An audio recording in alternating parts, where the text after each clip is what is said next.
Assalamualaikum warahmatullahi wabarakatuh. Apa kabar adik-adik sekalian? Sudah lama kita nggak bertemu. Kali ini akan kita rubah topik kita yang game ini menjadi lebih bermanfaat ya. Kita akan mengkaji tentang Al-Quran di sini ya. Jadi sekarang kita mau cari di Al-Quran berdebat. Adakah kata berdebat dan apa isinya? Jadi di Al-Quran itu berdebat itu terdapat 4 surah, 5 ayat. Surah Al-Baqarah, An-Nisa, An-Nahl, dan Al-Ankabut. Di surah Al-Baqarah, katakanlah Muhammad, apakah kamu hendak berdebat dengan kami tentang Allah, padahal Dia adalah Tuhan kami dan Tuhan kamu. Bagaimana kami amalan kami, bagi kami amalan kami, dan bagi kamu amalan kamu, dan hanya kepadanya kami mengikhlaskan hati. Jadi Muhammad disuruh bilang, apakah kamu hendak berdebat dengan kami tentang Allah, padahal Dia adalah Tuhan kami dan Tuhan kamu. Bagi kami amalan kami, bagi kamu amalan kamu, dan hanya kepadanya kami mengikhlaskan hati. Jadi arti ayat ini bahwasannya kita dilarang berdebat tentang Allah ya. Bagi orang yang gak percaya sudah biarkan saja, karena sesungguhnya dia juga tahu tentang kebenarannya. Yang kedua di An-Nisa, dan janganlah kamu berdebat untuk membela orang-orang yang mengkhianati dirinya. Sungguh Allah tidak menyukai orang-orang yang selalu berkhianat dan bergelimang dosa. Jadi ini sepertinya ditujukan kepada pengacara-pengacara nakal ya. Jadi pengacara itu kalau membela kejahatan, maka Allah nggak suka melihat itu. Dibilang di surah An-Nisa ayat 107, dan janganlah kamu berdebat untuk membela orang-orang yang mengkhianati dirinya. Maksudnya yang berbuat dosa ini ya. Sungguh Allah tidak menyukai orang-orang yang selalu berkhianat dan bergelimang dosa. Jadi orang itu salah kalau dibela untuk mendapatkan hukuman yang setimpal itu nggak masalah. Tapi kalau untuk membebaskan itu nggak boleh ya. Itulah kamu berdebat untuk membela mereka dalam kehidupan dunia ini. Tetapi siapa yang akan menentang Allah untuk membela mereka pada hari kiamat? Atau siapakah yang menjadi pelindung mereka terhadap azab Allah? Diperingatkan Allah bahwasanya ada hari kiamat, ada hari pembalasan.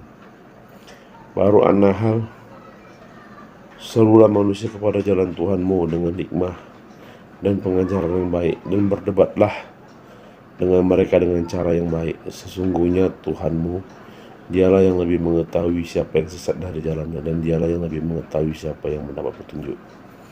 Jadi di surah An-Nahl ini kita boleh berdebat tentang agama ya, tapi dengan cara yang baik, bukan dengan cara memaki-maki atau marah atau menyudutkan.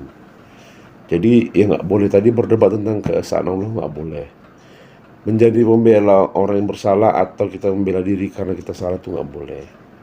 Yang boleh memberikan petunjuk, misalnya selisih paham tentang satu hukum, kita boleh mengemukakan pendapat kita.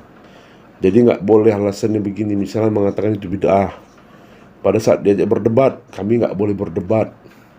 Sementara Al-Quran sendiri di surah An-Nahl membolehkan kita berdebat. Jadi jangan terlalu terbawa suasana ya, doktrin-doktrin yang nggak jelas. Seharusnya kalian, jika ditanya kenapa Anda katakan ini haram, kalian bisa menjelaskannya.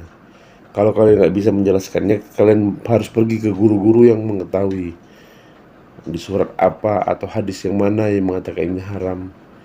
Dan kalau misalkan dia melakukannya, menurut dia itu benar, apa dasar hukumnya? Jadi kita nggak boleh sembarang membilang dasar pelaku bid'ah atau tidak melakukan sunnah, lalu terus menganggap dia lebih rendah dari kita lebih alim dari dia. Itu salah ya. Baru yang terakhir, dan janganlah kamu berdebat dengan ahli kitab melainkan dengan cara yang baik. Jadi kalau dengan sesama agama atau lain agama kita boleh berdebat, tapi dengan cara yang baik, kecuali dengan orang-orang yang zalim di antara mereka.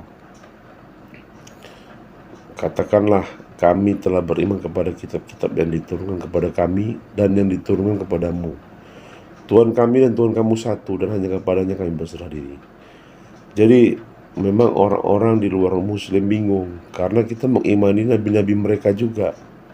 Sebenarnya nabi mereka, nabi kita itu semua dari Allah, agamanya agama samawi, Islam. Tapi mereka saja yang membelok-belokkan. Ya, kalau umat Nasrani tidak mengakui Nabi Muhammad dan mentuhankan nabinya. Kalau umat Yahudi tidak mengakui Isa dan tidak mengakui Muhammad. Itulah kesalahan mereka menurut Al-Quran. Seharusnya kalau mereka semua beriman, maka mereka semua Islam. Dan mudah-mudahan Allah bisa memberi petunjuk kepada mereka. Oke, jadi itu dulu ya untuk hari ini. Semoga bermanfaat ya. Semoga semua bisa menjalankan perintahnya, menjauhi larangannya, tetap sholat, tetap semangat, jangan suudzon, berbuat baik kepada orang tua, kepada saudara, kepada tetangga, kepada pasangan, kepada anak, mertua, istri. Billahi taufiq wal hidayah. Assalamualaikum warahmatullahi wabarakatuh.